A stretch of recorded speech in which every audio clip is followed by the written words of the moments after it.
नाज़िन मटियारी जे तालुके इस्पताल में इलाज जूं सहूलियतूं अणलभ थी वियूं आहिनि, जंहिं करे ग़रीब माण्हू इलाज लाइ परेशानी खे मुंहुं ॾियण ते मजबूर आहिनि। सीताराम बागड़ी जी हीअ रिपोर्ट।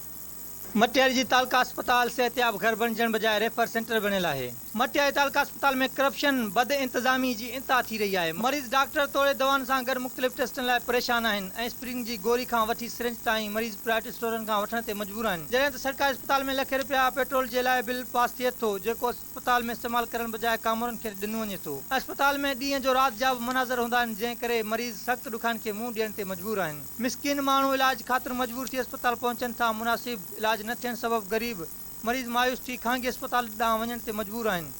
जॾहिं त अस्पताल ज़िले जे हेडक्वार्टर शहर में हुअण करे सरकार पारां अस्पताल जी बजट पिणु वधीक मुक़ररु कयल आहे, पर उन जे बावजूद बि हिते ग़रीब माण्हुनि लाइ सिहत जूं सहूलियतूं अणलभ आहिनि। एम एस साहब चए थो लावारसनि जी जेका चङनि माण्हुनि जी हिते आहे इहा इस्पताल, हिते को बि इलाज न आहे।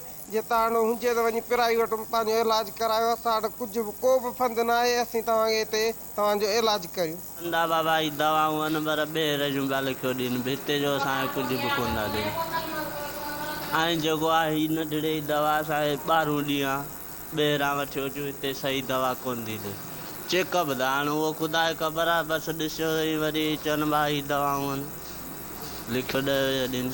सहूलियत हाणे इहा आहे, इस्पताल ठली आहे, बसि माण्हू हलनि फिरनि पिया, सहूलियत कहिड़ी आहे। स्टोर कीपर भरियो पियो आहे, बजट बचाइण जे चकर में एमएस का बि दवा हलाइण लाइ मुतमिन न आहे। ऐं स्टोर कीपर में जेके बि वेठल आहिनि उन्हनि जी इंक्वायरी कई वञे त स्टोर कीपर में प्राइवेट माण्हू वेठल आहिनि, का बि अथॉरिटी दवा एमएस नथो हलाए। सुबुह टाइम ते का मरीज़नि खे सहूलियत न आहे।